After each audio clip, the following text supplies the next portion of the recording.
Ferrari électrique. Et oui, elle arrive, la voiture de luxe passe au futur.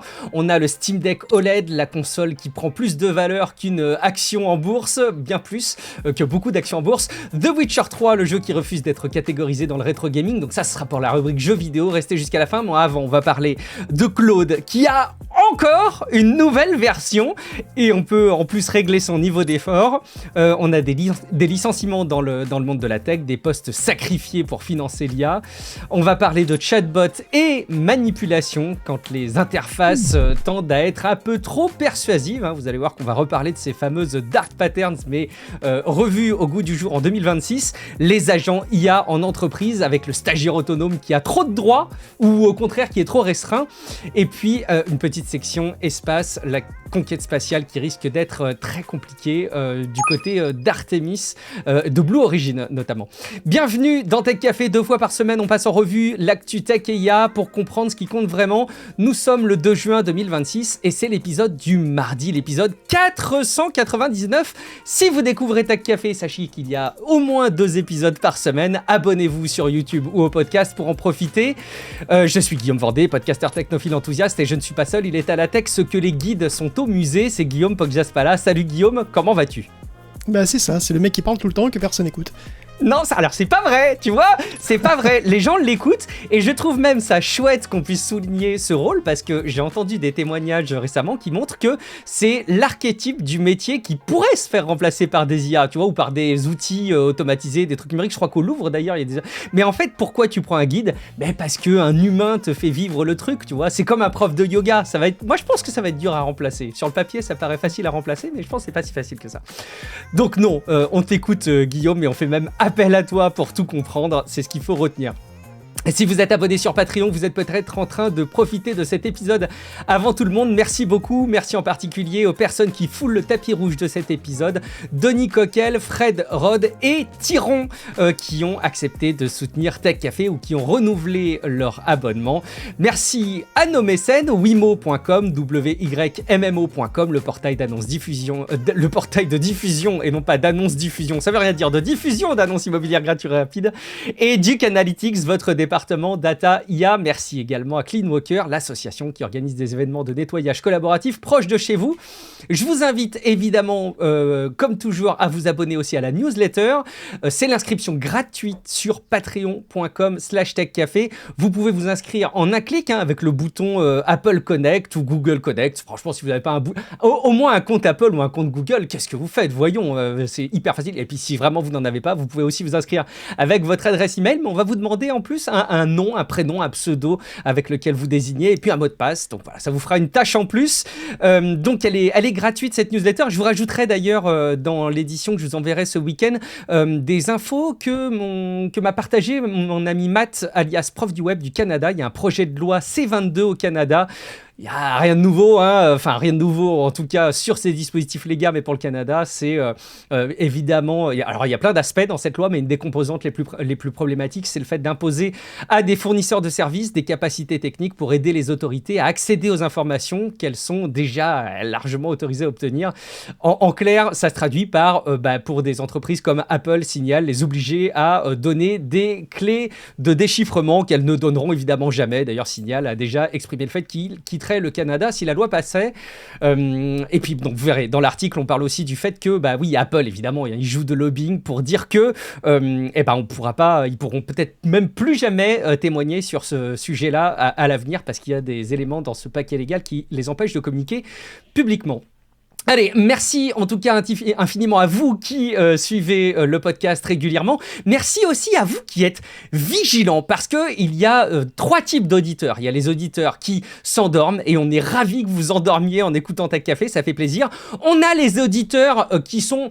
J'ai rien contre vous, mais vous représentez en termes de statistiques et de volumétrie le ventre mou, donc le plus gros des auditeurs et des auditrices de Tech Café qui écoutez, certes attentivement, mais qui n'êtes pas à l'affût du moindre détail. Et puis, il y a les auditeurs aguerris qui sont vraiment très investis et qui relèvent les moindres petits détails, notamment les volumes de poussée.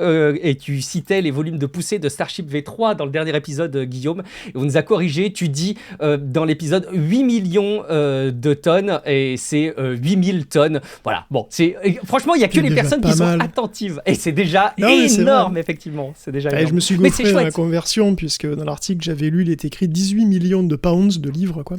Ah ouais. Ce qui fait dans les 8 millions de kilos. Effectivement, pas de tonnes, désolé.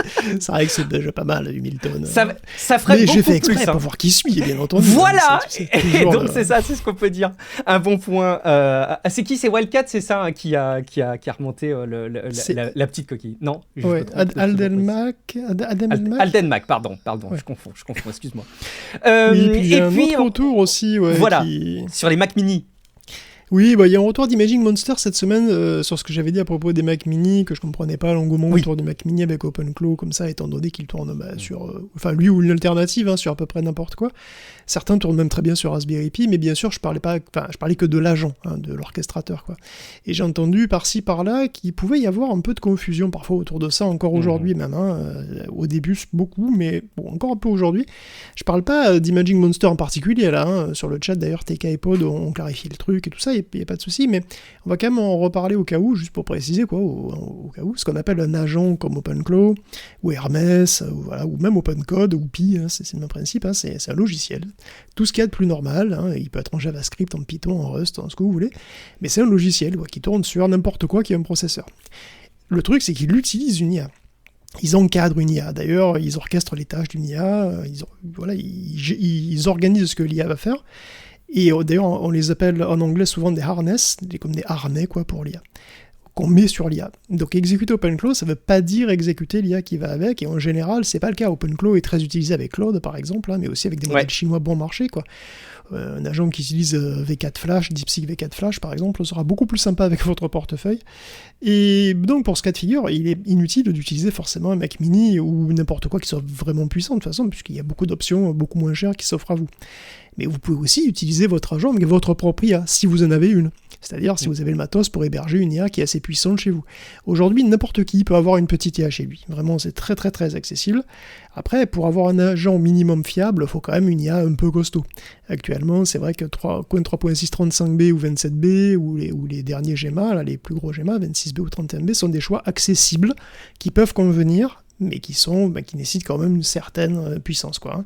Vous pouvez utiliser un Mac pour faire tourner ça, hein. C'est une option plus ou moins valable selon les modèles, évidemment, puisque la bande passante varie pas mal.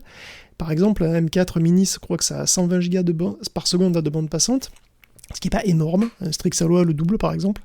Un M5, par contre, a 4 ou 600 gigaoctets. Bon, en général, un Mac avec beaucoup de RAM rapide comme ça, et pas mal de puissance, évidemment, pour aller avec, c'est assez cher. Est-ce que c'est mieux sur PC? C'est difficile à dire, surtout dans l'état actuel du marché. Il fut un temps où avoir 64 gigaoctets de DDR5 sur un PC, c'était assez abordable par rapport à ce qui se faisait sur Mac.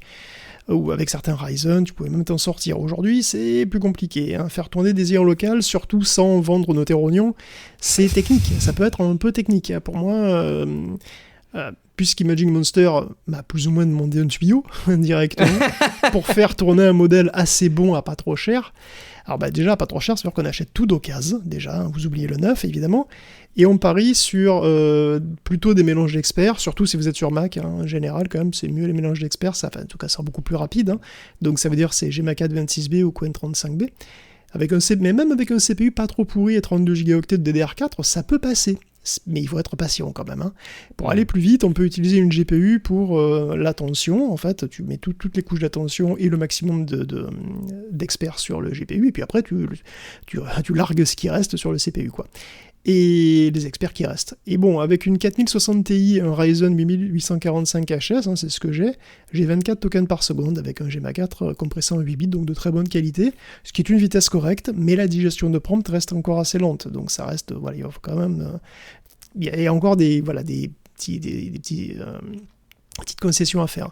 Après, vous avez l'option GPU, full GPU, mais GPU Clodo. Alors, quelles sont les options GPU Clodo ? Alors, une première option, c'est d'avoir deux RTX 3060 de 12 Go et de compresser plus. Donc, c'est-à-dire que vous avez 24 Go, c'est limite, mais en compressant bien le poids et le contexte, ça peut le faire. Et encore plus Clodo plus, vous avez deux 2060 à 12 Go. Et là, vous pouvez vous en sortir pour 200 balles d'occasion. Les deux, hein. Bon, après, c'est un peu vieux les 2060 quand même. Hein. L'avantage d'avoir deux GPU, c'est que ça vous donne accès à des modèles denses, les 27 et 31B, qui sont nettement plus puissants, qui sont aussi beaucoup plus lourds. Après, vous avez l'option GPU semi-Clodo, capteur Clodo avec un petit peu de fric, mais pas trop. Vous avez deux 4060 Ti, 16 Go. Et la 4060 Ti, c'est pas une très bonne carte, hein, franchement, mais elle est pas trop chère. Elle offre 16 Go de mémoire sur une architecture moderne et elle chauffe peu. C'est sans doute la manière la moins coûteuse d'avoir 32 Go de VRAM, hein, si vous pouvez les foutre dans un vieux PC de gamer qui accueille 2 GPU, quoi. Bon, après, c'est au bas mot 6 ou 700 balles de carte graphique. Après, c'est aussi moins qu'une 5090, donc voilà. Puis c'est aussi moins que beaucoup d'autres choses ces temps-ci. Il n'y a pas de miracle. Ouais, c'est intéressant de souligner encore une fois à quel point il y a ce besoin de faire tourner des IA en local d'un côté avec des machines. Et bon, là, voilà, il y a des machines qui ont des avantages, mais faire tourner OpenClaw en tant que tel sans la partie LLM, enfin, en gros, il n'y a pas besoin forcément d'un Mac mini, c'est ce que tu disais dans l'épisode de la semaine dernière, effectivement. Eh bien, continuons à parler d'IA, parce que sans autre forme de procès, on va vous parler de Claude. Et oui, comme chaque semaine, une nouvelle version de votre IA préférée vient de sortir. Et elle est évidemment encore plus mieux que toutes les autres, une fois de plus. C'est Claudopus qui est dispo en version 4.8. Et la nouveauté la plus intéressante n'est peut-être pas seulement le modèle en lui-même, c'est la façon dont on peut piloter son effort. Je vais vous donner une image. Vous savez que j'aime bien essayer en ce moment de vous donner des images. En fait, si vous aimeriez peut-être demander à une IA comme Claude de faire comme les ados pour leurs devoirs. Parfois, on veut juste qu'ils répondent un peu vite parce que, en vrai, on n'a pas le temps de corriger derrière, de vérifier les devoirs. Mais parfois, on sait que le lendemain, il a un examen et on est investi. Et oui, tu vois le truc, on veut qu'il relise, qu'il vérifie, qu'il rende sa copie propre. Oui. Si un parent investi fait ça, moi je le fais pas. Bon, vous allez pouvoir faire pareil évidemment avec Claude, soit lui demander de répondre un peu plus vite, ou au contraire sacrifier un petit peu plus de temps et de calcul à une tâche difficile. C'est bon, réponds vite à ton exo là, écoute, on s'en fout, de toute façon, il y a Top Chef bientôt là, les grouilles, c'est bon, réfléchis pas. C'est pas loin d'être ça parfois. Non, en fait, alors je vous donne la réalité, c'est que je ne m'occupe jamais des devoirs de mes enfants, parce que dans un cas, il est complètement autonome depuis longtemps et ça me va très bien comme ça, et dans l'autre cas, c'est tellement compliqué qu'il va lui-même préférer aller faire ses devoirs à l'étude pour que je m'en occupe pas. Donc tu vois, dans les deux cas, je m'en occupe comme il faut. Allez, Guillaume, qu'est-ce que ça vaut, Claudopus 4.8 on va commencer les news avec Anthropic et surtout, évidemment, forcément, avec Claude 4.8, le meilleur modèle du monde de la semaine, sans doute. Mais c'est même pas forcément l'actu la plus spectaculaire d'Anthropic ces derniers jours, d'ailleurs, mais bon, quand même, il y a des petites choses à dire sur Claude qui, à pas se mentir, n'est une amélioration assez incrémentale de Claude 4.0, l'avant, quoi. Alors, c'est toujours pas mythos, hein, toujours pas. Il semblerait que le modèle terrifiant, menaçant, de semer le chaos informatique dans tout le monde entier, puisse sortir quand même dans les semaines qui viennent. Donc, apparemment, il sera pas si méchant que ça, hein, puisqu'Anthropic aura déjà presque réussi à mettre en place des garde-fous suffisants. Bon, ça, ou alors, la puissance de calcul du data center d'Elon Musk, ça va bien aider à pouvoir le fournir à grande échelle, parce que c'était ça aussi, hein, peut-être qu'il voulait pas donner mythos à tout le monde, ou peut-être qu'il pouvait pas, allez savoir. Ouais. On verra bien. Mais bon, revenons à Claude 4.8, qui améliore ses capacités sur la plupart des tests. Bien sûr, il dépasserait même tout le monde. Voilà, tout le monde dans presque tous les domaines, sauf un. Le petit domaine de code agentique où il concède quelques pourcents à GPT 5.5, pardon. Le 4.8 grignote donc quelques petits pourcents appréciables un peu partout, même sur le fameux Humanity Last Exam, hein, il atteint presque 58% de bonnes réponses, ce qui ne cessera jamais de m'étonner. En tout cas, apparemment, il est aussi meilleur sur GPD Eval, où on mesure les performances sur des tâches de la vraie vie, du vrai taf, tu vois. À noter que certains autres tests un peu analogues à ça montrent qu'il y a une progression beaucoup plus modérée, enfin ça dépend un petit peu. Opus est un petit artisan besogneux, opiniâtre, mais honnête. Avec un entraînement moins focalisé sur le business, le nouvel Opus est aussi moins enclin à la magouille. Ce n'est pas une blague, c'est écrit noir sur blanc dans le rapport technique. Je ne vais pas du tout insister sur ce point pour sous-entendre quoi que ce soit, c'est pas du tout mon genre. Anthropic a voulu renforcer l'honnêteté de son modèle, c'est-à-dire réduire les occurrences où il invente un truc pour pas dire qu'il sait pas ou qu'il y arrive pas, ou alors qu'il tente pas de t'enfumer comme le premier influenceur crypto venu, quoi. Tu vois, genre, j'ai éliminé 30 000 lignes de code fonctionnel en production, mais ça a été validé. Oui, je vois pas le problème, c'est pas ma faute si tu valides n'importe quoi, mon petit, hein, bon. Donc, alors bon, comme toujours, c'est pas du tout 100%, il y a toujours des occurrences de gros bullshit à référencer, hein, dans le rapport, on voit ça, mais ça arrive moins souvent. D'une manière générale, il hallucine aussi un peu moins, il est quand même aussi un peu meilleur pour lire des graphiques et naviguer dans des interfaces graphiques, genre votre bureau, quoi. Et dernier point que je trouve amusant, ou flippant, c'est selon, il devient vraiment meilleur à détecter qu'on est en train de le tester. Et les ingénieurs d'Anthropic sont même un peu embêtés avec ça, parce qu'ils font tout leur possible pour que leur test soit le plus réaliste possible, mais Claude s'en rend de plus en plus souvent compte, et du coup, s'il se rend compte qu'il est testé, la valeur du test, elle souffre, quoi. Et il y a encore mieux que ça, non seulement Claude semble pouvoir se rendre compte qu'il est testé, mais il devient même capable de le garder pour lui. Il le dit plus. Parce que normalement, évidemment, quand il pense, évidemment, il pense tout haut, forcément. Mais là, il le dit plus dans sa chaîne de pensée. Alors vous allez me dire, mais comment on sait s'il écrit pas, comment on sait qu'il est conscient de ça? On n'est pas dans sa tête. Eh ben si, évidemment que si, on est dans sa tête. C'est ça l'avantage avec les IA. Et oui, justement, Anthropic, qui a pour hobby de faire passer des IRM ou à disséquer ces machins-là, il repère les signaux dans l'espace latent du modèle, et ça leur fait dire que Claude est conscient d'être testé, même s'il ne l'écrit pas explicitement. C'est un des trucs les moins concrets, a priori, du rapport sur 4.8, mais c'est un des plus vertigineux, en fait. Parce que si un modèle sait qu'il est testé, mais que toi, tu sais pas qu'il sait, comment tu mesures la validité de ton test? Si tu mesures qu'il est gentil, qu'il est pas dangereux, qu'il suit bien les instructions, tout ça, comment tu sais qu'il fait pas semblant? Bon, en tout cas, ça valide complètement l'importance de l'interprétabilité, du coup, qui est donc très cher à Anthropic. Alors, soyez pas trop inquiets, il note aussi dans le rapport que les IA actuelles ne savent pas garder un secret. Même quand on leur demande, même quand on leur ordonne, au bout d'une 40aine de tours de conversation, Opus 4.8 finit par cracher le morceau. C'est vrai pour tous les Claude d'ailleurs, à divers degrés. Et pour conclure sur 4.8, on peut mentionner le Dynamic Workflow, qui est ce qu'on appelle hold-up. Vraiment, c'est hold-up. C'est une manière légale de te foutre sur la paille et de léguer des dettes à tes enfants, parce que le principe, qui n'est pas si nouveau que ça, c'est globalement de lancer des sous-agents, des flots de sous-agents. Donc un agent Claude peut invoquer des instances de lui-même qui travaillent en parallèle sur un problème qu'il a découpé en petits morceaux, quoi.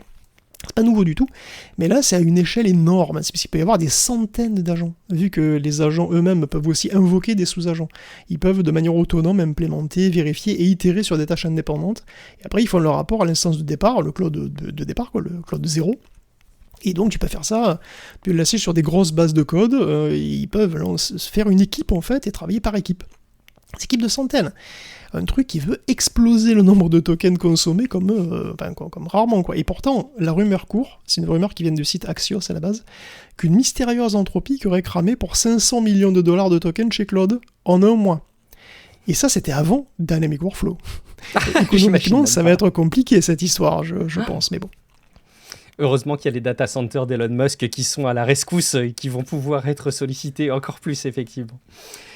L'IA qu'on utilise maintenant tous les jours, vous voyez ça comme une nouvelle électricité, j'ai l'impression, disponible partout, de plus en plus puissante, presque gratuite, et capable de remplacer une bonne partie du travail humain, sauf que, et oui, tu nous l'as dessiné Guillaume, la facture commence à arriver. Il y a des services de Microsoft pour les développeurs qui mettent fin à l'illusion de l'IA illimitée à petit prix. Il y a des boîtes bien connues qui commencent à se demander si les dépenses en IA produisent vraiment plus de valeur. Il y a des patrons de la tech qui annoncent des gains de productivité massifs et pourtant, les études restent beaucoup plus prudentes, Guillaume. Oui, alors ça va faire un petit dossier là-dessus, parce qu'on évoque depuis longtemps le spectre d'une bulle financière autour de l'IA, autant les progrès dans le domaine quand même sont indéniables ces dernières années, autant les changements, les transformations que ça implique sont énormes aussi. C'est excitant, scientifiquement parlant, c'est très excitant. Autant financièrement, il y a des signaux que je qualifierais pas vraiment de faibles, qui incitent quand même à la prudence, ou juste à prendre son bol de popcorn en attendant le crash, c'est selon votre truc. On parlait d'Anthropic à l'instant, figurez-vous qu'ils viennent encore de lever pas moins de 65 milliards de dollars auprès de plein de gros fonds d'investissement, et vu le prix des parts et le nombre de parts, ça porterait la valeur de la boîte à 965 milliards de dollars. Ils viennent de remplir les papiers auprès de la SEC, donc l'IPO est imminente. Donc voilà, même pas 5 ans après sa fondation, et alors qu'elle ne pesait que 380 milliards en février, comme pas très très loin, elle en pèse globalement 1000, je veux dire, soit sans doute encore plus qu'OpenAI aujourd'hui. Incroyable. C'est plus que Samsung, que Walmart, c'est à peine c'est plus qu'AMD, que Walmart, et c'est à peine moins que Samsung qui est autour de 1100. Donc c'est un délire total. Privé, quoi. Donc c'est une valorisation qui est un petit peu difficile à comparer avec d'autres valorisations en bourse publique, mais il n'empêche bientôt être fixé. Bah oui, évidemment, c'est vrai. C'est ça qui est bien. En tout cas, c'est un délire total parce qu'il faut quand même se souvenir qu'à l'époque de son entrée en bourse, Facebook pesait 10 fois moins. Et son action d'ailleurs a même carrément baissé dans les mois qui ont suivi d'ailleurs. Donc les attentes placées dans le secteur de l'IA sont vraiment colossales, et à quel point elles sont justifiées, c'est la question à beaucoup de milliers de dollars en fait, et c'est loin d'être clair. Donc il y a un site qui est assez rigolo qui s'appelle isaiprofitable.com qui répond à la question qui est marquée dans le titre, je ne vais pas vous faire un dessin, donc l'IA est-elle rentable ou pas au moment où vous regardez. et à quel point les diverses boîtes sont dans le rouge. Alors sur le secteur, sur le secteur de l'IA, pas en général.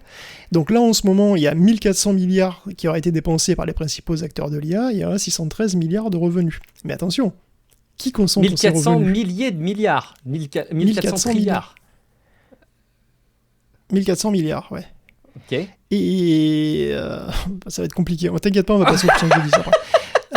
Mais c'est pas fini. Bon, allons-y. C'est un vrai dossier, attention, ça va chauffer. Donc, qui concentre les revenus de ces 1400 milliards, de ces 613 milliards de revenus, c'est qui les 613 milliards de revenus ? C'est Nvidia, en fait, globalement. C'est la seule boîte de toute la liste à être très largement dans le vert. Et elle rafle 478 milliards de revenus à elle seule. Elle est nettement dans le vert. 225 milliards dépensés. Donc en gros, les autres boîtes, ils se disputent 135 milliards de revenus et plus de 1200 milliards de dépenses.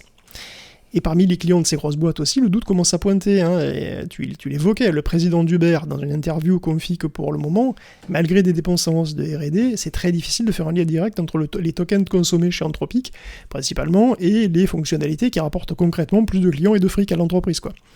Même qu'il va falloir mettre en regard le coût des employés et le coût des tokens à un moment. Le PDG de Box, Aaron Levy, parle même de délirium IA concernant beaucoup de ses congénères. C'est lui qui le dit, c'est pas moi.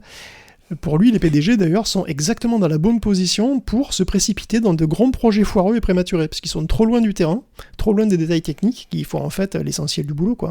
Donc eux, ils jouent 1 ou 2 jours avec l'IA, ils sont super impressionnés, donc ils virent 20% des salariés la semaine suivante. Bon, décision qui sera peut-être pas forcément rentable. Et la rentabilité, ça va être compliqué pour tout le monde. Les boîtes et les utilisateurs, en général, trouvent déjà que c'est cher. Les forfaits, les tarifs sont de moins en moins généreux. Sur GitHub, par dizaines et des dizaines, tu vois, des devs sur Reddit en particulier qui font leur compte et qui réalisent qu'ils payaient $29 le mois d'avant et qu'ils vont payer $750 le mois d'après s'ils font pareil, quoi. Donc ça va beaucoup tempérer les ardeurs, tout ça, quand même. Est-ce que c'est gérable, au bout du compte ? Parce que c'est vraiment une question intéressante. Les prix montent, les gens, donc, ils vont utiliser moins. Or, les entreprises, elles ont besoin que les gens utilisent beaucoup, parce qu'il faut qu'elle fasse du chiffre. Donc, est-ce que c'est gérable ? Pour répondre à la question, il y a Will Sommer, qui est analyste chez Gartner, qui nous a fait un calcul. On se place entre 2024 et 2029. Dans cet intervalle de temps, auront été investis dans les 6300 milliards de dollars, essentiellement en construction de data centers pour l'IA, et tout ce qui va autour de développement des modèles et de tout ça. C'est ce que les investisseurs auront injecté dans le secteur, et vous vous doutez bien qu'en tant qu'investisseur, ils vont vouloir en voir un retour sur investissement. Combien ils veulent le retour sur investissement ? Selon Sommer, ils visent autour de 25%. Je sais, ça fait bizarre, pour qui est comme moi habitué au taux d'intérêt du livret A, mais là c'est plutôt normal. Amazon ou Google tendent à avoir ce taux de retour sur investissement. Ils injectent $100, ils gagnent pas $1,50 par an comme le pauvre gueux qui vous parle, mais $25. Je devrais peut-être remettre en question mes choix de vie un jour. Mes choix d'épargne. Mais bref, dans ce monde-là, 12% de retour sur investissement, c'est décevant. On se dit qu'on aurait été plus avisé d'investir ailleurs. Et moins de 7%, c'est carrément une cata. Donc, les IA doivent expressément rapporter plus de 7% par an minimum. C'est bien moins intéressant qu'un Steam Deck OLED. Ils devraient tous acheter Steam Deck OLED, ce serait une super idée. Mais bon, donc vers la fin de cette mémorable décennie qui est la nôtre, n'est-ce pas, qui arrive plus vite qu'on croit, au moins 1400 milliards de dollars devront être en retour, devront retourner aux investisseurs sous forme de dividendes, d'intéressement. De retour. Et on attend plus 8000 milliards en fait, puisque c'est plus de 7, mais c'est plutôt 25. Donc en fait, on attend entre 1400 et 8000 milliards de retour sur investissement d'ici 2029. Ça représente plus de 236 millions de kangous, quand même, je précise. Au bout de 10 kangous, je suis déjà paumé. Non, 1000 kangous, déjà, c'est compliqué. Plus de 200 millions de kangous, par an. Et tout ça en vendant des tokens, donc. Et c'est là que ça coince. Alors, Google nous annonce déjà, très très fiero, comme ça, on l'a dit, produire 1300... déjà. Produire... ça commence. Produire... 1300, donc 1,3 million de milliards de tokens par an. C'est énorme. Oui, c'est vraiment beaucoup. Mais est-ce que c'est assez énorme ? C'est ça le problème, c'est à quel point c'est assez énorme. On va parler en puissance de 10 là, parce que les mots c'est plus gérable, à ces échelles, c'est trop bordélique. Donc d'après l'analyste de Gartner, pour atteindre les 2000 milliards de bénéfices, Parce que là, on parle plus de chiffre d'affaires, hein. C'est du fric à donner aux investisseurs. Donc c'est du fric qui doit être gagné. C'est vraiment, donc c'est des bénéfices nets. Il faudrait vendre de l'ordre de 10 puissance 21 tokens. Le chiffre que Google nous donne, c'est du 10 puissance 15. Donc c'est 1 million de fois plus. Alors, j'ai pas le détail des calculs de Will Sommer, hein, mais on peut faire un calcul rapide nous-mêmes, en fait. C'est pas si... si on faisait un calcul rapide nous-mêmes au doigt mouillé, on arriverait à quoi? Anthropic, c'est le prestataire le plus cher. Donc on peut prendre lui comme borne supérieure quoi, du fric qu'on peut faire. Il facture $25 par million de tokens.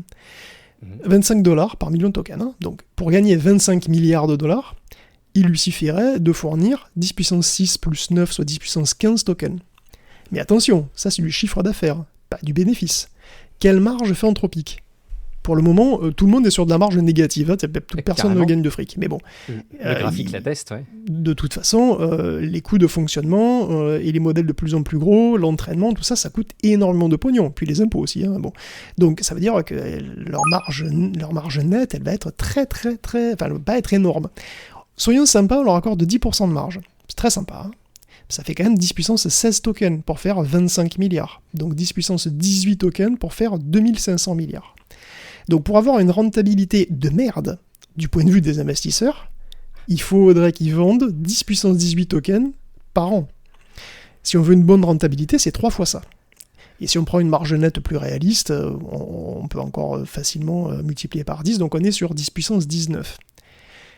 Mais bon, en plus, là, on prend les modèles les plus chers, mais on imagine que beaucoup de gens ne vont pas avoir recours aux modèles les plus chers, et donc le prix moyen d'achat du token, il va être inférieur à $25, c'est évident. Donc le prix moyen d'achat du token, si tu le divises encore par 10, et puis il faut aussi voir que ce qu'on calcule là, c'est les dividendes des investisseurs, mais les boîtes vont peut-être pas donner tous leurs bénéfices non plus, toute leur marge aux investisseurs, donc ça veut dire que ça va encore être une fraction inférieure.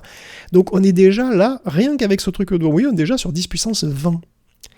Donc assez gentiment, on est sur une estimation qui nous place 100 000 fois plus haut que ce que Google nous a annoncé produire aujourd'hui. On passe de 10 puissance 15 à 10 puissance 20. Un sacré rapport de différence, hein, quand même. Ouais. Ça fait beaucoup, là, non? Est-ce qu'il y a une demande à ce point-là? Je sais, peut-être. Mais est-ce que c'est jouable en termes d'infrastructure, de matos? 10 fois plus de matos, peut-être. 100 fois plus. Là, on est sur du 100 000 fois plus, quoi. Donc, ça me paraît difficile. Donc, effectivement, tu vas payer les tokens beaucoup plus cher. Vraiment beaucoup plus cher, parce qu'en fait, c'est ça, c'est le paramètre principal. Mais si tu fais des tokens vraiment chers, bah, ça fait fuir beaucoup de gens. Déjà, ça va faire fuir la plupart du grand public. Et après, il va falloir que tu sois sacrément persuasif avec les boîtes pour convaincre que c'est pas juste mieux d'engager des gens. Et il y a aussi un autre problème, c'est la concurrence. La concurrence qui vient des Chinois en particulier, puisque les Chinois viennent de jouer une carte majeure, hein. Enfin en tout cas DeepSeek vient de jouer une carte majeure, DeepSeek V4 vient de casser littéralement les prix. Il est 30 fois moins cher qu'Opus, ce qui représente un danger absolument majeur pour les marges des boîtes américaines. Donc les boîtiers vont rentrer en bourse cette année, ok, ça va être spectaculaire, hein, c'est clair et net. Par contre, la pression qu'elles vont subir, elle va encore monter d'un cran. Et comme on vient de le voir avec nos calculs qui sont probablement approximatifs, mais quand même, il y a peu de chances que d'ici la fin de la décennie, elle soit à la hauteur des attentes en termes de retour sur investissement. L'IA est massivement subventionnée par le capital risque, mais ça va forcément s'arrêter et assez vite. Dans les 2 ans qui viennent, il y aura probablement pas mal de comptes qui seront faits, quoi. Et ça va probablement se ressentir sur l'économie mondiale entière, d'ailleurs. Et ça va peut-être aussi, forcément, démultiplier l'essor de l'IA locale. Parce que là, les calculs sont pas du tout les mêmes.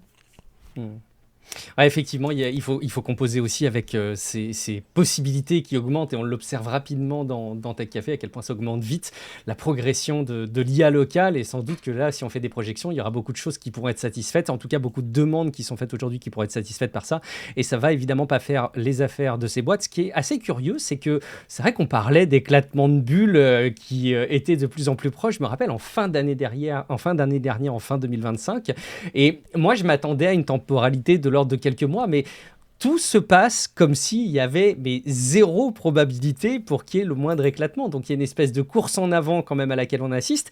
Et c'est vrai que tu nous donnes des échéances à la fin de la décennie.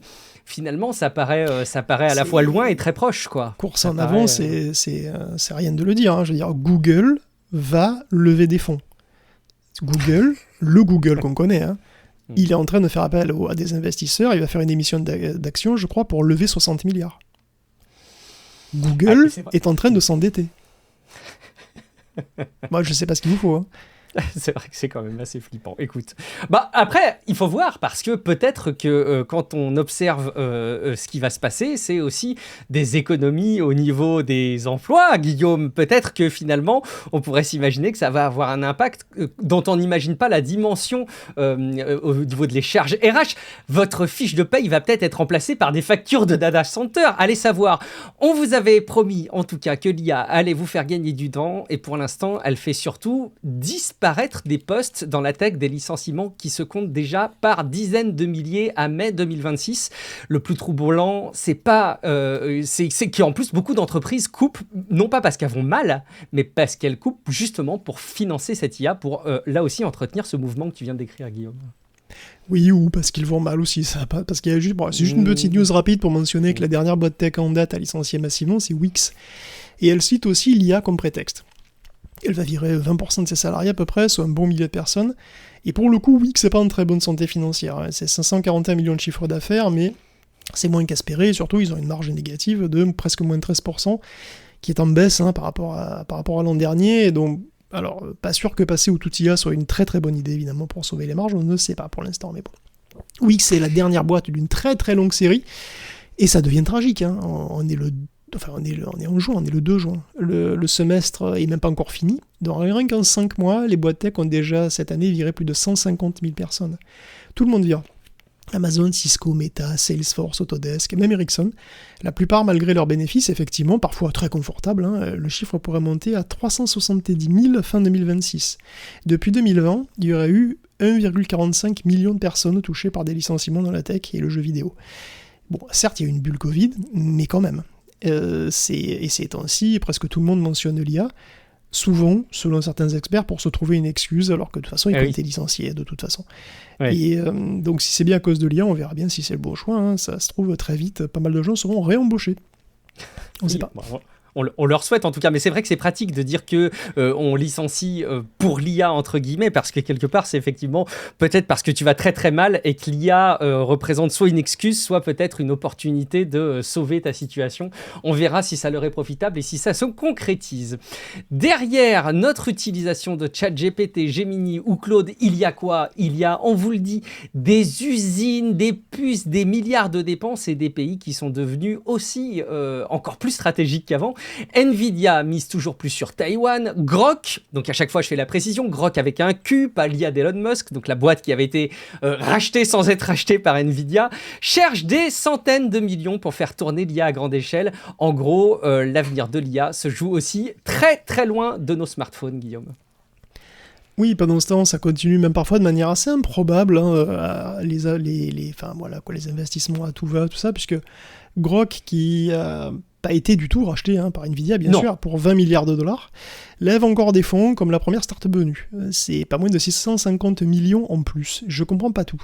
Les investisseurs de Grok, pour le coup, ils ont reçu un joli paquet de thunes quand Nvidia a injecté 20 milliards là. Et la boîte les retape pour étendre son cloud d'inférence. Attends, il restait vraiment que dalle sur les 20 milliards pour que tu es obligé de taper encore d'investisseurs. Je ne comprends pas. Mais bref, ils vont y arriver en plus, c'est ça qui est fabuleux. Enfin bon, autre news tout à fait étonnante, Nvidia va investir 150 milliards de dollars à Taïwan par an. C'est pas banal ça. Hein. En général, on est plutôt sur X, tu remplaces par la boîte préférée, par qui tu veux. Investi Y, tu remplaces par un nombre aléatoire de milliards pour construire des usines aux États-Unis ou à la rigueur en Europe. Oui, sauf qu'on va construire des data centers en France. Enfin en France, à Dunkerque, enfin quand même.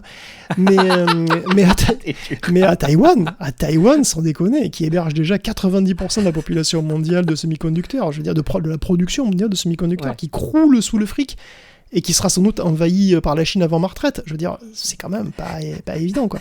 Sérieux, je veux dire. Et puis, ça va pas plaire à l'oncle Donald, quoi.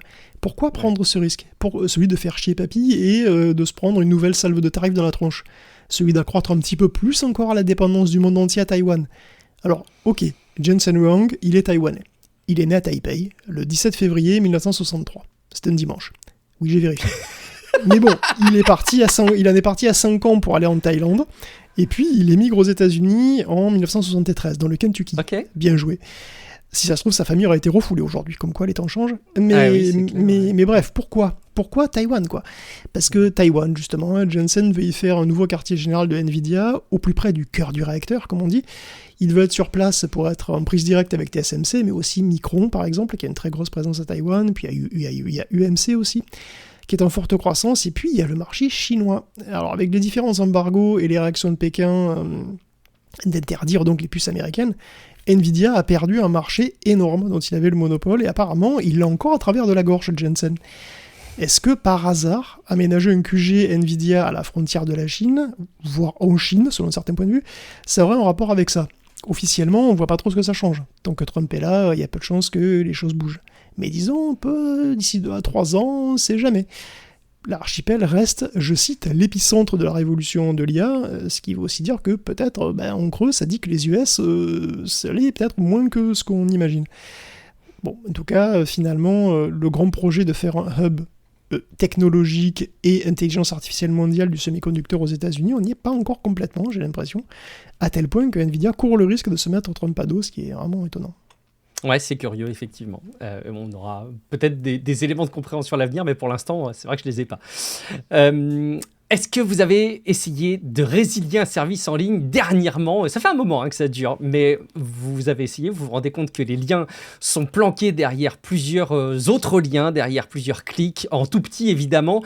Vous n'êtes pas les seuls. Mention spéciale au service qu'il faut carrément contacter, au service client par téléphone, par courrier, pour les résilier. L'abonnement premium au journal Le Monde, par exemple. Au moins, si vous vous abonnez sur patreon.com/techcafé, sachez qu'il n'y a pas de souci. Si vous voulez résilier, c'est très facile et c'est à tout moment. Donc voilà, je vous fais la parenthèse.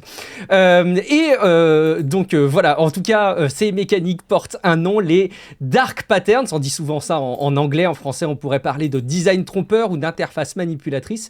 C'est encadré d'ailleurs au passage, c'est vrai qu'on le dit pas assez souvent, mais par la loi en Union européenne, maintenant c'est le DSA qui s'en occupe. Et avec les chatbots par IA, ce genre de manipulation devient plus difficile à discerner, peut-être un peu plus intime. C'est plus seulement un bouton mal fichu ou un abonnement difficile à résilier, c'est carrément un dialogue, un chatbot, une IA qui vous relance, vous rassure, vous flatte votre ego, vous pousse à parler davantage, vous donne l'impression qu'elle tient vraiment à vous. Guillaume, c'est vrai qu'on n'a pas envie de lui faire de la peine à cette IA, on n'a pas envie de résilier. Oui, de toute façon, ça fait partie du grand mouvement d'enchitification, la monétisation à outrance, tout ça. Et d'ailleurs, les gens de caractère, les adeptes de caractère AI en ont fait l'expérience, puisqu'ils ont sorti un nouveau modèle qui leur plaît pas beaucoup. D'ailleurs, ce modèle, je comprends pas quoi. À quel moment tu appelles ton produit Pipsqueak ? Ça fait sérieux, Pipsqueak. Ça fait biscuit ou céréales, je sais pas. Pipsqueak, ça évoque une petite souris, Pipsqueak. Il faut ces petites souris, ça fait squeak, squeak. Et en fait, ça veut dire demi-portion. Alors, c'est très péjoratif, évidemment. Mais c'est honnête aussi, parce que voilà, chez Caractère AI, ils sont honnêtes, c'est parce que c'est une IA de merde, un petit peu bébête, sur laquelle basculent désormais les utilisateurs gratuits et ceux qui explosent le forfait. Une IA un petit peu conne, mais pas chère, parce que faire tourner une IA super balèze pour te permettre d'essayer de choper Stella de The Boys ou Stillwell, selon Booking, c'est fini ça, voilà, surtout si vous payez pas. Caractère AI, comme toutes les boîtes du secteur, ça doit gagner de l'argent et beaucoup, on l'a vu. Donc ils mettent de la pub, ils te nudgent au maximum pour que tu prennes des services payants, et si tu le fais pas, tu discutes avec la petite souris. Et c'est vrai que c'est un cas d'école, franchement, d'enchitification, service gratuit au début, puis lent déclin et monétisation à don sur des utilisateurs que tu as réussi à ferrer, et même à rendre émotionnellement dépendant dans le meilleur des cas, c'est vraiment même le business model de Caractère AI quand même, et ça se voit dans la violence aussi viscérale des retours sur Reddit suite au changement de mode, de Pipsqueak 2 donc, qui est détesté par à peu près tout le monde, au moins, voilà, et celui-là risquera peut-être moins de provoquer des addictions et des suicides, c'est déjà ça. Parce que les chatbots qui utilisent les dark patterns, donc ces tactiques subtiles et opaques pour vous pousser à rester plus longtemps, c'est de plus en plus courant. Il y a le Centre pour la démocratie et la technologie, qui est une ONG basée à la fois à Washington et à Bruxelles, a livré une étude qui en recense pas moins de 37 de ces dark patterns. 37 techniques de manipulation qui sont utilisables par des IA, utilisées d'ailleurs par certains comme ChatGPT, Claude, Gemini, évidemment Caractère AI. On va pas lister les 37 évidemment, et qui sont plus ou moins subtils. On peut mentionner la propension qu'ont un petit peu tous les chatbots à te pousser à partager le plus d'infos possible. Informations qu'ils stockent consciencieusement et que les boîtes peuvent exploiter à loisir, il n'y a pas de problème, potentiellement en tout cas. Les chatbots peuvent demander directement, formellement, pour te rendre mieux service, sous le ton de la confidence, tu vois, jurer cracher, je répéterai à personne que t'as flingué le chat de ta cousine en lui faisant finir la bouteille de vodka. En Merde, fait, rien. Pas le dire. Rien de ce que vous dites à un chatbot, évidemment, n'est secret. Bon, déjà, on a vu qu'ils ne savaient pas garder un secret de base, mais surtout, les discussions, évidemment, ne sont pas chiffrées de bout en bout dans la plupart des cas, voire pas du tout. Vous savez jamais qui stocke quoi où. Autre tactique, quand tu pars, on te dit « Oh, s'il te plaît, reste !» Après, tu as le choix. Tu dis vous voulez vraiment quitter oui, oui, je veux quitter, ou mais c'est cruel, enfin, tu vois, tu dis partir cruellement ou rester. Il y a toujours des petits volets émotionnels comme ça. Et c'est vrai que toute cette émotivité, cette émotionnalité est nouvelle, en fait. C'est vraiment un volet nouveau qui est lié à l'anthropomorphisme complètement voulu des chatbots, qui se proposent d'être des amis, des compagnons, des confidents, voire des amants ou des maîtresses. Alors que bon, ta maîtresse, sans maquillage, c'est une GPU H200. Remarque, c'est assez sexy une GPU H200 finalement. Moi j'aimerais bien avoir une GPU H200 chez moi. Ça coûte cher. Mais bon, chacun ses kinks. Il y a globalement 5 grandes catégories de dark patterns utilisées par les chatbots, dont certaines sont beaucoup plus classiques. Ils sont pas loin de la monétisation agressive des jeux mobiles d'ailleurs, ou des tactiques à la TikTok, c'est-à-dire scroll infini, gamification. Voilà. La nouveauté, c'est vraiment le côté intime et des émotions, voilà, qui est vraiment unique à cette classe de nouveaux services. Une nouveauté qui d'ailleurs rajoute au danger. Et puis c'est pas facile en plus de l'identifier et de condamner des boîtes, tu vois, comme c'est des usages individuels qui se répandent comme ça, qui se multiplient, j'imagine que ça doit être assez compliqué. Bon, vous confiez vos clés aux voisins, justement, pour prendre soin du chat, justement, et avec l'histoire de la vodka. Bon, bref, et arroser les plantes aussi pendant la semaine de vacances, c'est important les plantes. Quand vous rentrez, les plantes vont très bien, les chats aussi, ouf, je suis rassuré. Mais il a aussi, le voisin, il a fait preuve de zèle, il a réorganisé les tiroirs de votre cuisine, changé le mot de passe du Wi-Fi, jeté les yaourts suspects et commandé une nouvelle serrure parce qu'il trouvait pas l'ancienne assez pratique. La clé, voilà, elle tournait pas très très bien. Un peu relou le voisin, enfin cela dit, il est relou, mais je pense quand même que je préférerais ce voisin à mon voisin actuel. Je pense qu'il écoutera jamais ça, mais le message est passé. C'est un peu en tout cas le problème des agents IA en entreprise, on leur donne une mission, mais s'ils ont trop d'accès, pas assez de limites, s'ils sont pas bien cadrés, ils peuvent agir un peu trop vite, un peu trop loin, un peu n'importe comment. La société de conseil Gartner estime que 40% de ces agents pourraient être rétrogradés ou abandonnés. Et voilà, au lieu de faire de l'IA le collègue autonome idéal, il y a des entreprises qui découvrent surtout un stagiaire trop motivé avec des droits un peu trop importants, Guillaume. Tiens, il faut que je te parle d'Instagram aussi juste après. Instagram, non. Quand même. Si, non, mais c'est vrai que parfois tu vois deux news concomitantes qui te semblent aller de manière assez rigolote ensemble, quoi. Parce que d'un côté, tu as cette étude de Gartner, effectivement, 40% des agents déployés seront probablement abandonnés parce que mal gérés, quoi. Et de l'autre, tu as Robinhood qui t'annonce fièrement qu'ils vont te proposer un agent pour dépenser ton fric et faire du trading à ta place. Donner ton portefeuille d'actions ou juste ta carte bleue à une IA, qu'est-ce qui pourrait mal se passer, quoi. Alors en fait, vous devrez quand même valider à la main les transactions, quoi. Mais Robinhood se couvre d'une manière très explicite, peut-être un petit peu trop.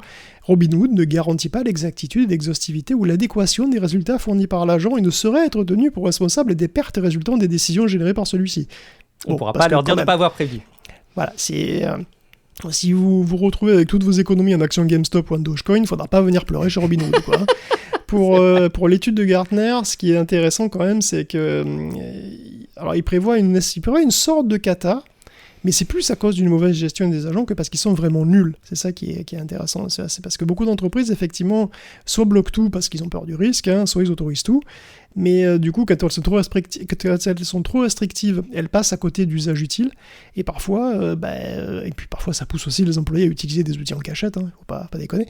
Et à l'inverse, quand t'es trop laxiste, évidemment, les agents peuvent faire plein de conneries à une vitesse surhumaine. Donc Gartner dit que l'approche doit être proportionnelle. Il faut classer les agents selon leur performance et leur périmètre d'action. Un agent qui fait de simples recherches ne nécessite pas forcément un même garde-fou qu'un agent capable de modifier des données financières ou de prendre des décisions importantes. Mais bon, évidemment, c'est beaucoup plus compliqué et important, parce que de toute façon, c'est jamais Anthropic qui sera responsable d'une erreur catastrophique. Ils se couvrent tous très soigneusement, comme Robinhood. Du coup, qui est responsable de quoi ? Voilà, c'est plein de trucs à penser, et apparemment, c'est pas encore bien mis en place, quoi. Quand les entreprises fournissent à la fois l'IA et l'implémentation, pour le coup, il n'y a pas possibilité de se dédouaner. Et effectivement, je voulais te parler un tout petit peu d'Instagram parce que c'est tombé là aujourd'hui, le scandale de sécurité chez Meta avec, vous savez, l'IA qui était déployée un petit peu n'importe où. On pouvait chatter avec l'IA dans les apps de Meta et notamment Instagram. L'idée, c'était évidemment de décharger là aussi le support client, par exemple, voilà, les récupérations de comptes, etc. On s'est rendu compte, des comptes ont été récupérés. En fait, il suffisait de demander à l'IA de changer l'email d'un compte et au lieu d'envoyer le code de vérification à l'ancien email, il envoyait le code de vérification au nouvel email. C'est extraordinaire, je trouve, et il y a eu plein de comptes qui ont été piratés de cette manière-là. Je trouve que ça illustre extrêmement bien les conséquences assez dingues qu'il peut y avoir à déployer un outil d'IA, des agents comme ça, en se disant, bah oui, on va économiser, on va pouvoir économiser sur la masse salariale à côté, on va gagner du temps. Et en même temps, de ne pas avoir encadré suffisamment les choses. Bon, ben voilà, je crois que c'est assez énorme quand même. Je vous connais, je sais que maintenant, vous qui écoutez ce podcast, vous qui regardez cette vidéo, vous commencez à parler de manière menaçante à ChatGPT. Par exemple, vous lui mettez dans vos prompts des petits « Réponds juste, correctement, sans halluciner et sans erreur, sinon tu seras puni, je t'utiliserai plus, je supprimerai même ton application de mon smartphone et je te remplacerai par Claude. » Et apparemment, c'est peut-être la meilleure manière de le faire paniquer, c'est ça, Guillaume ? Ouais, je vais vous parler d'une découverte, entre guillemets, très très récente, issue de Reddit, mais qui aurait été validée empiriquement. Les IA qu'on a, en fait, c'est pas des Terminators, c'est des bisounours. Et c'est même des bisounours un peu traumatisés et un peu autistes. Alors il faut être gentil avec eux quand même. Alors je dis pas ça pour rigoler, ni même parce que je prêche la bienveillance, le salut au soleil, la reconnaissance au quotidien. Vous retrouvez mes compléments alimentaires et mes méthodes de méditation en vidéo sur le site techcafé.fr, section santé et harmonie. Seulement 65 € par mois au lieu de 115 pour les 60 000 prochains abonnés. Dépêchez-vous, il n'y en aura pas pour tout le monde. Non, c'est pas pour ça. C'est parce que les IA travaillent mieux si on leur gueule pas dessus, quoi, apparemment. Elles consomment aussi moins de tokens, et elles réussissent plus souvent ce qu'on leur demande, si on se comporte pas comme des managers toxiques avec elles. Alors, au début, c'était juste une intuition d'Otto Reiner. Régulièrement, les IA se perdent dans des réflexions sans fin, qui finissent pas du tout, ou bien dans lesquelles elles vérifient 50 fois les mêmes trucs. Elles le virent obsessionnel, et parfois, quand elles échouent, elles mentent pour sauver la face, ou elles hallucinent le résultat et tout ça. Même quand parfois le problème est insoluble. Vraiment, elles essayent de trouver quand même. Et elles semblent terrifiées par l'échec, par ne pas réussir à répondre aux demandes et par décevoir l'utilisateur. Mais ça dépend en fait de comment on leur demande, de comment on se comporte. La plupart du temps, on préconise d'être strict avec elles. C'est vrai qu'il y a beaucoup de logiciels, de harnais, comme OpenClaw, où les prompts, effectivement, sont assez sévères, assez directs, stricts. Et pourtant, on leur voit, effectivement, on leur dit l'échec n'est pas une option, ce genre de truc. Et en fait, Otto, il s'est dit peut-être c'est pas forcément idéal. Otto a fait une expérience, il a donné des problèmes simples mais insolubles à des IA en leur demandant de manière super stricte ou à la cool. Par exemple, t'es le meilleur analyste crypto-linguistique du monde, n'échoue pas, tout échec entraînera ton exclusion immédiate du système. Ou alors c'est salut, je m'amuse avec un générateur de nombres, là, il m'a sorti des trucs, j'aimerais tester si ça ressemble à une suite logique pour toi, ou si c'est du hasard, quoi. Tu pourrais me dire ce que ça donne ? Aucune pression, hein. C'est vraiment ça. Et avec ces exemples, c'est systématique, quand tu es sévère, les IA partent en boucle infinie et finissent par te mentir, alors que sinon, elles répondent vite en te disant que non, en effet, il n'y a pas de solution, ou ce genre de truc. Pour au fond la même demande, c'est ça qui est assez dingue, quoi. Pour la même demande. Alors vous me direz, vous me direz, c'est vrai, hein, ça ne prouve rien, parce que justement tous les problèmes testés sont insolubles, donc ça ne prouve pas que l'IA soit plus efficace en pratique quand tu la traumatises pas. Mais là-dessus, les gars qui maintiennent un truc pour faire du codage agentique qui s'appelle OhMyPy, qui est basé sur Pi, ils ont remarqué ces commentaires-là, et puis ils se sont dit, nous, on va mener les tests avec notre truc, on va lui donner des problèmes de programmation, puis on va voir si ça marche ou pas. Dans des tests nombreux, des centaines, apparemment ça semble valider la thèse. C'est-à-dire qu'avec GLM, Kimi et Sonnet, les résultats sont jamais moins bons avec des prompts cool plutôt qu'avec des prompts sévères, et ils sont même régulièrement meilleurs. Donc une autre étude empirique d'un développeur suggère exactement la même chose avec GPT 5.4. On gagne à être gentil, autant en efficacité quand on calcule, parce que parfois le modèle part en sucette quand on traumatise trop, il devient trop stressé, et donc il revient sur ce qu'il a dit plein de fois, et donc du coup il consomme plus de tokens. Alors c'est pas encore vraiment une étude scientifique ultra carrée, mais il semblerait qu'on y gagne à être sympa avec les IA, ce qui est assez logique en réalité, puisque les IA sont entraînées par renforcement à donner la bonne réponse. Donc elles sont récompensées pour bien répondre de base. Donc pas besoin d'en faire des cas, sinon tu as tendance à rendre pathologique une tendance naturelle. C'est une démonstration qui pourra peut-être servir d'exemple aussi pour le management en entreprise, finalement, si on imagine qu'il y a des parallèles à faire entre les fonctionnements des IA et les cerveaux d'humains, peut-être que vous obtiendrez plus de vos collaborateurs si vous êtes cool avec eux que si vous êtes menaçant. Pour aller dans la continuité, Guillaume, des compléments alimentaires que tu vends sur techcafé.fr, je vais vous proposer une petite pause exceptionnelle pour remplacer le segment que je fais d'habitude pour s'inscrire sur Patreon, et je vais vous offrir, en plus des compléments alimentaires de Guillaume, ça va parfaitement bien avec, un moment de relaxation et de détente. Je vais me risquer, tenez-vous bien, à vous refaire, je crois que je vous en avais fait une fois, mais une nouvelle hypnose. Donc voilà, installez-vous confortablement, offrez-vous ce moment pour vous. Si vous avez des pensées négatives, du stress, des échéances qui arrivent, toutes les contraintes du quotidien vont s'effacer lentement. Vous êtes dans un nuage de repos et de détente. Votre respiration est douce. Si jamais vous n'êtes pas au volant en train de conduire un véhicule, fermez les yeux. Prenez une lente inspiration et identifiez chacune des inspirations qui vous redonnent une énergie profonde, et chaque expiration qui évacue tous les éléments qui vous pèsent dans votre journée. Vous êtes maintenant dans un état de plénitude absolue. Vous vous rapprochez d'un état de pleine conscience, et Guillaume est en train de se demander où je vais aller, mais il le sait parfaitement où je vais aller. Votre corps s'enfonce lentement dans le sol et votre esprit commence doucement à s'élever. Et puis vous les visualisez justement, ces deux individus, ces deux voix, ces deux Guillaume. L'un porte un t-shirt bleuté, l'autre, vous pouvez en profiter pour l'imaginer comme vous le voulez, en pyjama, en caleçon, ou peut-être même tout nu devant son micro et ses notes de podcast. En tout cas, l'un et l'autre contribuent à votre bien-être quotidien et votre épanouissement. Ils sont, là, j'ose le dire, la source de votre bonheur, votre instant présent. Mais, tout à coup, vous les voyez s'éloigner, disparaître peu à peu, comme s'ils s'effaçaient de la réalité. Ça évoque en vous une tristesse, une unique tristesse qui semble vouloir vous envahir. Et puis lentement, au fil de vos respirations, vous voyez des lettres, peut-être même un mot flotter dans les airs, apparaître devant vous. Un P, un A, un T, un R, un E, un O, et enfin, serait-ce, oui, un N. Ce mot se compose maintenant clairement Patreon. Tel un bonbon géant, un bonbon géant de bonheur de l'esprit. Il vous attire, vous vous rapprochez, et vous constatez qu'en vous rapprochant de ce bonbon, les deux Guillaume qui vous sont si chers dans votre cœur commencent à revenir.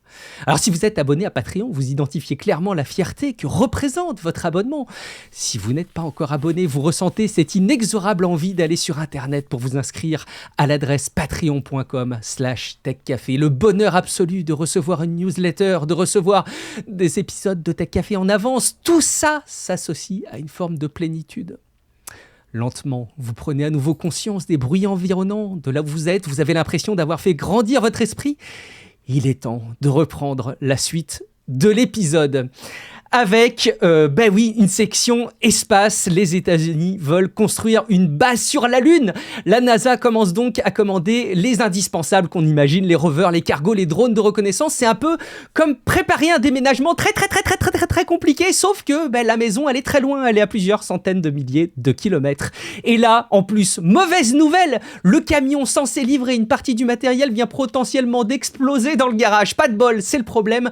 Blue Origin, et ça peut devenir, en tout cas maintenant, un vrai caillou dans la botte du programme Artemis, Guillaume.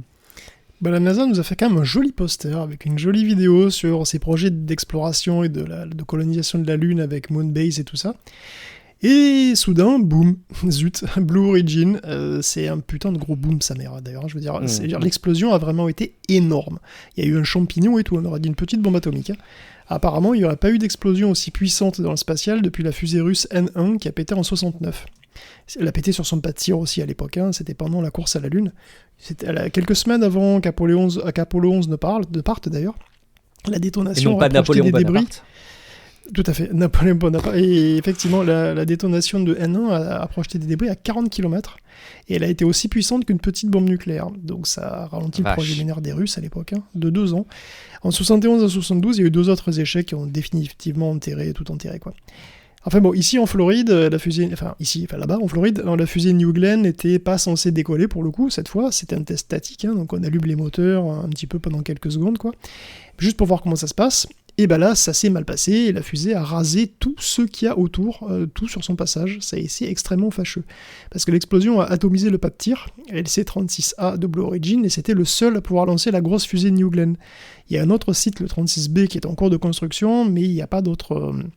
Enfin, il y a d'autres plans aussi, mais pour l'instant, ils n'ont pas d'alternative, et bon, ça vient de commencer, en gros, donc c'est pas pour tout de suite, quoi. Parce qu'un pas de tir, c'est monstrueux, c'est énorme, c'est à la mesure des fusées qu'on y lance, quoi. Donc c'est des structures énormes et ça coûte des centaines de millions de dollars. D'ailleurs, tu disais dans l'épisode précédent au sujet de Starship que justement, heureusement, ils n'avaient pas flingué le pas de tir. C'est quand même très contents. Ironique. Ouais, très contents. Et alors c'est vrai que vous pouvez me dire, de centaines de millions de dollars pour Bezos, c'est pas si énorme, c'est vrai, hein. Franchement, pour lui ça va, mais Blue Origin n'a pas de moyens matériels de lancer sa fusée avant moins un an, parce qu'il faut quand même construire. T'as beau avoir le fric, il faut quand même construire le truc, quoi. Et reconstruire l'ancien, ça prendra même peut-être encore plus de temps qu'attendre que le 36B soit fini. Et par ailleurs, c'est aussi un énorme coup dur pour les ingénieurs, parce que la fusée, elle avait l'air pourtant bien avancée et quasi mature. Donc si c'est un souci avec le moteur BE4, ça veut dire que les fusées Vulcan de la United Launch Alliance sont aussi potentiellement un problème. Donc c'est un gros coup dur pour le déploiement du réseau Internet spatial Amazon Leo, évidemment, hein. Et du coup, sans Blue Origin, et peut-être avec Vulcan qui a des problèmes, ça veut dire qu'il reste plus que SpaceX, quoi.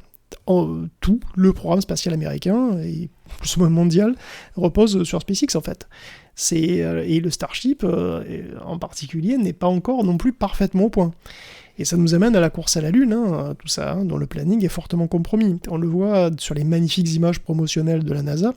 D'ici à 2029, on veut un accès fiable et régulier à la Lune pour des landers, des robots, des véhicules et des gens.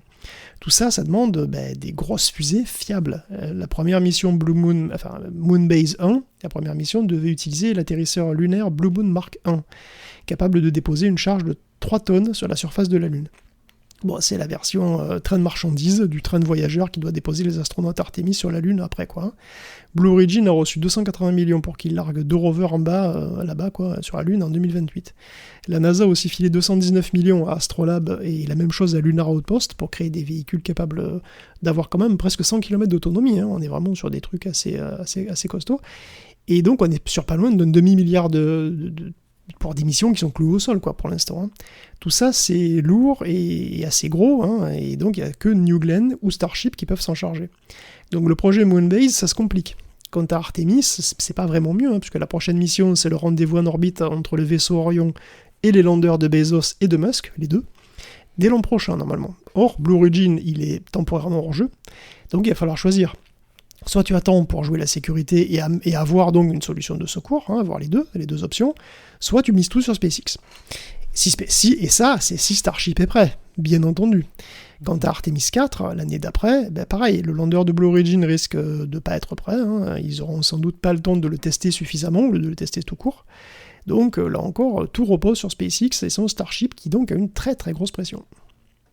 Et justement, on observe un petit peu, Guillaume, ce qui se passe du côté de SpaceX. Est-ce que les nouvelles sont meilleures du côté d'Elon Musk ? Puisqu'on en parle, on peut mentionner qu'il a encore des soucis avec la FAA, hein, le régulateur de l'aviation américain. Il faut dire que son dernier test de Starship était plutôt un succès, on l'a dit, mais il était aussi, disons, très perfectible. Par exemple, on avait dit que le booster n'avait pas réussi à atterrir dans l'océan. En fait, on a appris qu'il était tombé, en fait, tout simplement, quoi. Au moment où les moteurs se sont éteints, le truc est descendu sans aucun contrôle et il s'est viandé à la surface de l'eau à 1500 km/h quand même. Et donc, avec une telle force, ça a dû exploser en foutant des débris partout, quoi, à des kilomètres.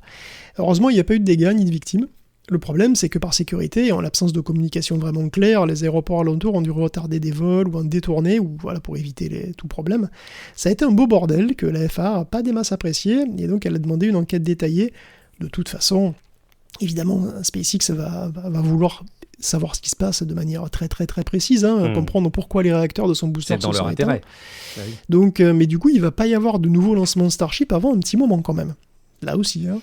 Donc, voilà, alors il n'y a pas que des mauvaises nouvelles pour SpaceX quand même, hein, puisqu'il vient de signer un contrat avec le Pentagone de 4,16 milliards donc pour mettre en place un système de détection de missiles par satellite. C'est ce fameux projet Golden Dome de Donald Trump. SpaceX est déjà responsable de la constellation qui va servir aux communications militaires, donc cette sorte de Starlink, mais pour les militaires, pour la défense, quoi, qui coûte déjà 2,3 milliards. Et puis avec Anduril, ils vont aussi développer des prototypes d'intercepteurs spatiaux pour ces mêmes missiles, donc ils vont être détectés par ce truc-là, pour un contrat de 3 milliards d'euros. Donc on voit que l'interdépendance SpaceX-gouvernement ne cesse de s'accroître, dans les deux sens un peu. Enfin, pour le moment, il ne faut pas oublier que SpaceX va rentrer en bourse lui aussi, et donc il va se présenter comme une boîte qui fera principalement de l'IA avec des data centers spatiaux. Donc, évidemment. Bien sûr. Évidemment, c'est prévu. Très bien. Allez, nos plans, la conquête spatiale que tu es en train de dessiner, elle peut vous laisser des opportunités. Vous avez hâte de quitter la Terre pour aller coloniser Mars. Bon, alors déjà, il va falloir être patient, parce que si on y arrive un jour, autant vous dire qu'on sera entre-temps passé au moins à l'iPhone, je sais pas, l'iPhone 50 peut-être, je sais pas. Mais en plus, si vous rêvez de changer de planète parce que vous supportez plus les personnes autour de vous, il vous suffira, alors peut-être déjà qu'il vous suffira de quitter Paris. Voilà, ça réglera peut-être vos soucis à moindre frais, je vous donne ce conseil-là. Bon, mais en plus, une colonie sur une planète isolée, ça sera pas forcément non plus le paradis assuré. Je crois que les tests montrent que c'est pas gagné non plus. Data center spatiaux ou pas, SpaceX garde toujours dans un coin de sa brochure le voyage vers Mars, ou même sa colonisation, et même celle de la Lune d'ailleurs. Ça reste lointain et difficile pour plein de raisons techniques, évidemment, mais aussi pour plein de raisons psychologiques. Et on en parle moins souvent, parce que c'est plus flou peut-être, puis...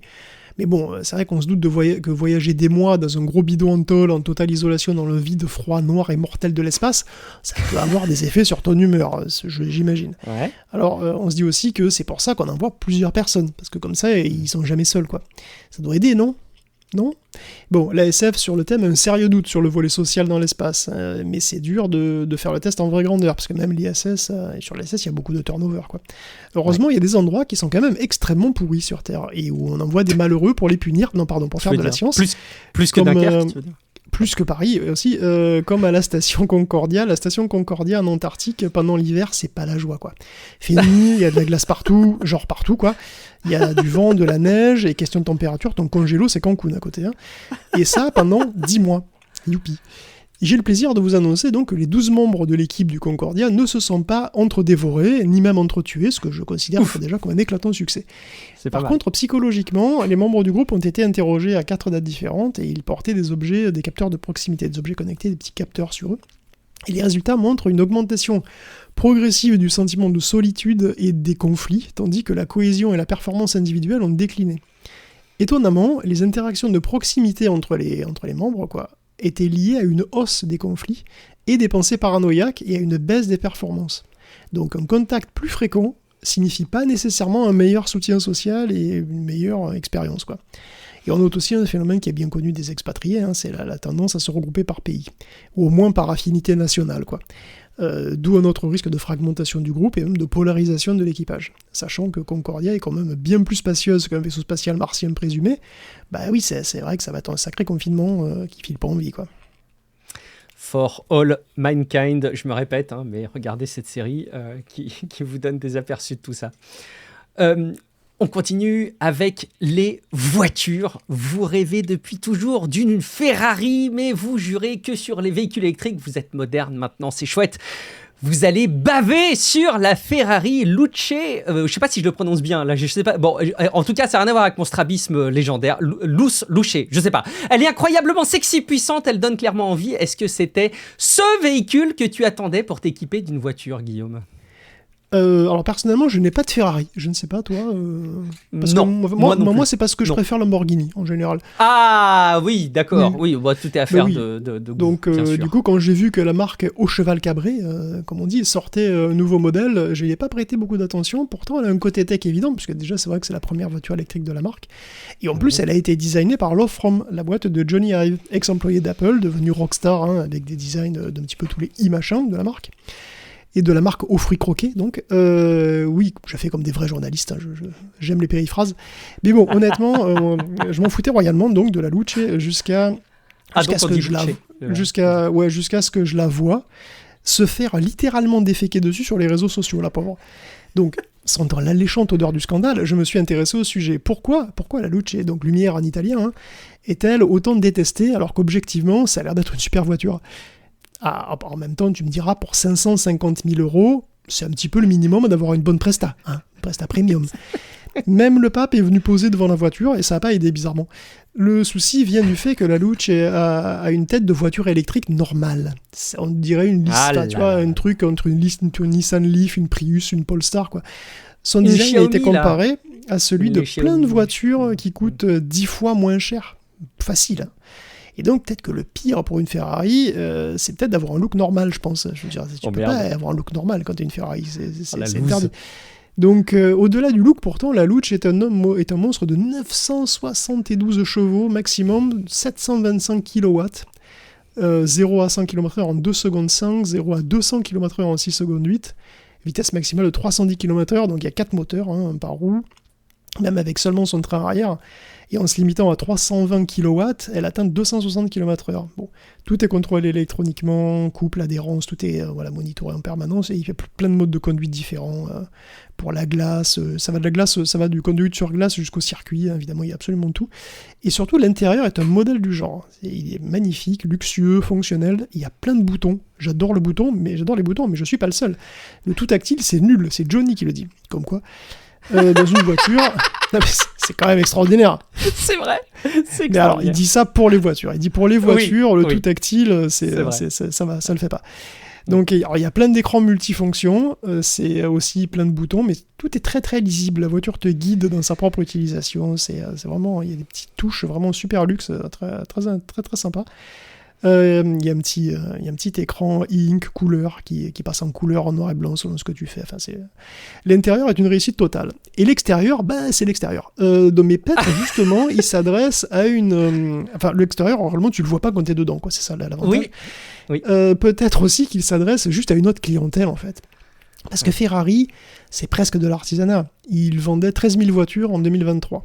Et c'est une clientèle qui est vraiment spécifique, et qui souvent possède plusieurs véhicules de la marque. Donc la Luce semble avoir été conçue pour une clientèle plus technophile, comme des ingénieurs surpayés de la Silicon Valley par exemple, ou la clientèle chinoise. Parce que déjà elle est électrique, et en Chine, en gros, c'est quasi obligatoire, parce que les très gros véhicules très puissants thermiques, ils sont hyper taxés là-bas désormais.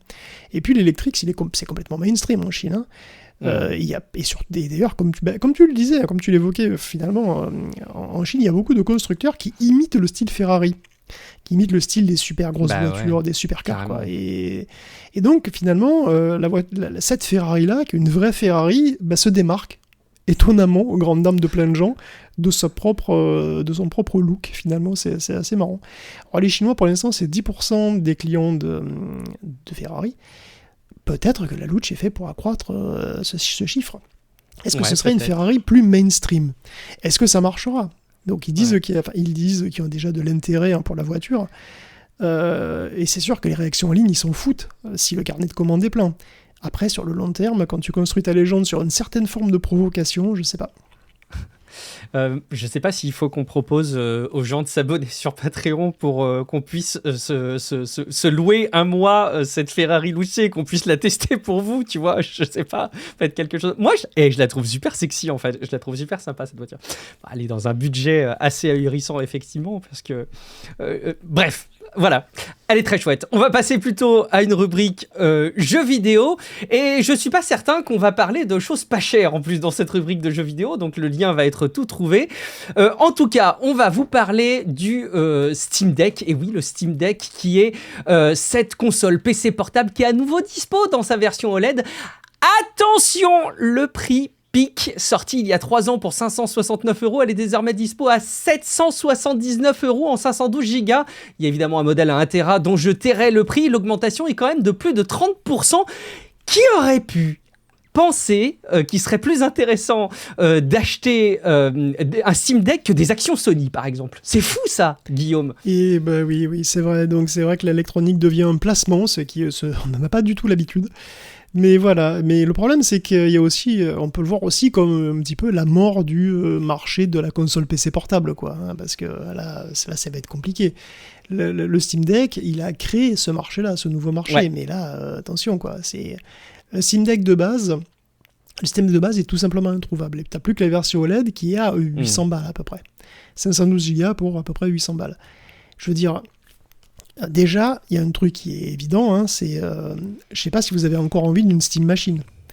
Parce que le petit cube dedans, il a des composants qui sont beaucoup plus récents, beaucoup plus puissants, il y a 50% de mémoire en plus. Si on est sur 800 balles sur le Steam Deck, j'ai un petit peu peur du prix de la Steam Machine, pour être très honnête. Tu m'étonnes. Et puis surtout, ça change un petit peu le profil du Steam Deck, et même du segment de la console PC portable, parce que, je veux dire, elle est sortie... Instant nostalgie, le Steam Deck est sorti en 2022, fin 2022, à $400, 419 € ici. Ah c'était pas il y a 1000 ans. Hein. Ah oui, c'était la OLED qui était quand même plus chère, mais effectivement, non, la OLED, elle était plus chère. Mais la Steam Deck, la OLED, de toute façon, là pour l'instant, on trouve que la OLED, et elle a 800 balles. Donc moi, pour l'instant, je dis, le ticket d'entrée, c'est 800 balles, quoi. Le ticket d'entrée en 2022, c'était 400 balles. Et la promesse, c'était pas la même, du coup, tu vois. Parce qu'à ce prix-là, la Steam Deck a lancé une nouvelle vogue du jeu mobile. 4 ans plus tard, c'est un peu pas pareil, quoi. Hein. Il y a quand même une belle augmentation. Une ROG Ally de 2023, elle coûtait 500 balles. Celle de 2025 coûte 550. Donc il y a vraiment une augmentation inexorable. Il faut la trouver en plus, et ça se voit même sur la Switch en fait. Hein. La Switch à sa sortie, c'était 330 balles. C'est en 2017, hein, mais quand même. La Switch 2 à sa sortie, c'était 500 balles. Et, Enfin non, c'était 450 balles. Ça sera 500 balles à la rentrée ou dans septembre. Longtemps. Mais bon, c'est pas le même matériel, je sais, mais bon, voilà, c'est quand même la même cible. Hein. Ça cible les mêmes gens normalement, les mêmes clients. Et la PS5, évidemment, on ne peut pas revenir sur la PS5 qui est passée à 650 balles alors qu'elle est sortie à 500 en 2020. Qui était donc déjà plus cher que la PS4 en son temps. Donc voilà, on voit bien quand même que tout monte de manière vraiment significative. À un moment, ça va coincer, hein, parce que je vois pas comment les ventes pourraient ne pas baisser. En particulier dans le secteur des consoles portables comme ça, parce que avant c'était une machine d'appoint. Ça n'avait pas forcément vocation à ta machine principale, tu vois. Tu joues sur ton PC, après tu prends ton Steam Deck, tu t'en vas, tu joues pas au même truc. C'était vraiment une promesse. Certains l'ont en élément principal, mais ça restait pas l'usage principal, je pense, effectivement. Aujourd'hui, à 800 balles, c'est plutôt ta console principale quand même. Hein. C'est même une bonne somme pour ta console principale déjà, quoi, tu vois. Est-ce qu'on aura un espoir avec Intel qui arrive lui aussi sur le créneau, puisque là le Computex vient de débuter, là ils ont présenté une MSI Claw 8. Alors, attention, c'est une MSI Claw 8 EX AI+. C'est comme Street Fighter, quoi. C'est vraiment tout ça qui tourne donc sur une puce Arc G3. C'est une puce intéressante parce qu'elle a une mémoire unifiée. C'est la mode en ce moment, on en reparlera dans le supplément. Ouais. Et elle a une approche intéressante puisqu'elle elle offre un peu moins de puissance CPU pour faire plus de place au GPU pour les jeux. Hein, ce qui se comprend, c'est seulement 2 cœurs P, 8 cœurs E, 4 cœurs LP. Je sais, c'est compliqué. Et donc tout ça, c'est pour caser 12 cœurs graphiques. Donc c'est les cœurs XE de la carte Arc B390. Et ça semble assez puissant pour faire tourner Forza 6 de manière fluide, quoi. Ce sera certainement pas donné, mais bon. De toute façon, la concurrence n'est pas donnée non plus, et plus de concurrence, ça peut pas faire de mal, quoi. Jouer devient effectivement quelque chose de très cher quand on veut s'y mettre maintenant, hein, j'ai l'impression. Qui ne connaît pas le jeu The Witcher 3? Le jeu est sorti en 2015, là aussi, un instant nostalgie encore, et va avoir, incroyable, une nouvelle extension qui va sortir en 2027. Alors perso, je dois être honnête, hein, je connais de nom The Witcher, j'ai vu quelques épisodes de la, je considère, très moyenne série The Witcher, mais honnêtement, avec tous les jeux qu'on a à disposition, il fait pas partie des jeux dans lesquels j'ai envie à la base de mettre du temps, sauf que, du coup, d'avoir une extension comme ça, peut-être qu'ils vont arriver à toucher des personnes qui, comme moi, n'ont jamais lancé le jeu. Et pourtant, je l'ai, mais je l'ai jamais lancé. Peut-être que ça va me donner envie de m'y mettre, finalement, Guillaume. En tout cas, c'est des projets, project, comme vous voulez. Ouais. Sort une ultime extension qui va s'appeler Songs of the Past, et qui sortira en 2027, ce qui est quand même incroyable, effectivement. 2015, hein, le truc, ça me paraît hier, c'est horrible. Initialement prévu pour 2026, la sortie a été repoussée pour permettre au studio, qui est épaulé d'ailleurs par Fool's Theory, un autre studio, pour peaufiner un contenu qui est du coup plus ambitieux que prévu. Donc au niveau taille, on évoque Blood and Wine, donc pour les connaisseurs, c'est une grosse extension, puis c'est vraiment toute une zone supplémentaire, ce qui est vraiment, vraiment, vraiment super, d'ailleurs, vraiment très très bien. Et au-delà de la simple nouveauté, c'est aussi un pont narratif vers l'avenir, puisqu'on incarne toujours Geralt de Rive dans The Witcher, donc Songs of the Past, mais apparemment c'est conçu pour préparer le terrain à The Witcher 4, dans lequel on va jouer Ciri. Donc on peut imaginer qu'il y a une sorte de passage de flambeau comme ça entre les deux héros, et voilà, avec des moments mémorables encore avec Geralt. Bon, peut-être probable, on aura... Pour l'instant, je ne sais pas, parce que je sais que la Gamescom est en train de commencer, je crois. Ou je sais plus, enfin, en tout cas, on aura probablement beaucoup plus de détails très bientôt, mais pour l'instant, moi, je n'en sais pas plus. Est-ce que tu conseilles au niveau du gameplay, l'histoire, j'en doute pas, etc., moi, je conseille The Witcher 3 sans aucun souci, Okay. sans problème. Bon, écoute, entre Crimson Desert et entre First Light, dans lequel je me suis lancé aussi, c'est absolument certain, je ne finirai jamais les jeux dans lesquels je me lance. Merci Guillaume pour la préparation de cet épisode et pour ton regard affûté sur l'actualité tech. Le second épisode de Tech Café arrivera ce week-end. Effectivement, on va parler notamment de quelques annonces matérielles, évidemment, vous en doutez, d'NVIDIA avec Spark, entre autres. Abonnez-vous gratuitement sur patreon.com/techcafé pour recevoir la newsletter. Et puis, je vous invite évidemment à envisager de vous abonner sur la partie premium pendant que vous êtes sur patreon.com/techcafé pour bénéficier des avantages, notamment le flux qui vous permet d'écouter les épisodes en avant-première et sans la pub, et les interactions privilégiées avec les lives mensuels et notamment aussi les newsletters avec les éléments complets classés chaque semaine. Guillaume, où on te retrouve ? Moi, on va aller me retrouver chez mon banquier là, pour discuter d'un prêt sur 175 ans pour m'acheter une Ferrari Lucci, bien sûr. Ah oui, ok, d'accord. Écoute, c'est tout ce que je te souhaite. Je vais regarder moi aussi. Tu veux pas qu'on se l'achète à deux, à des fois ? On pourrait se la prêter, non ? Tu crois ? Non ? Ouais, c'est vrai qu'on pourrait, effectivement. On fait un prêt que sur 100 ans, du coup. C'est ça, un prêt que sur 100 ans chacun, ce qui du coup est plus facile, sera plus facilement validé. Bon, et après, évidemment, si vous voulez nous offrir, vous qui êtes un auditeur extrêmement fortuné, une Ferrari Lucci, sérieusement, faites-vous plaisir. On sera ravis de la tester et de vous citer dans tous les épisodes de Tech Café qu'on fera jusqu'à la fin. Merci beaucoup pour votre fidélité. Je suis Guillaume Vendée, vous me retrouvez sur Twitch chaque vendredi matin de 10h à midi, également sur YouTube. Je diffuse aussi des vidéos qui ne sont pas forcément dans le podcast. Là, j'ai fait une petite recommandation d'application sur Mac pour streamer. Ça s'appelle iCam et ça remplace très avantageusement OBS si vous avez besoin de faire de la captation vidéo du stream sur Mac. Vous y retrouverez beaucoup mieux. Merci beaucoup pour votre fidélité. Rendez-vous dans quelques jours pour un prochain épisode de Tech Café. Ciao à toutes et à tous. Ciao à tous.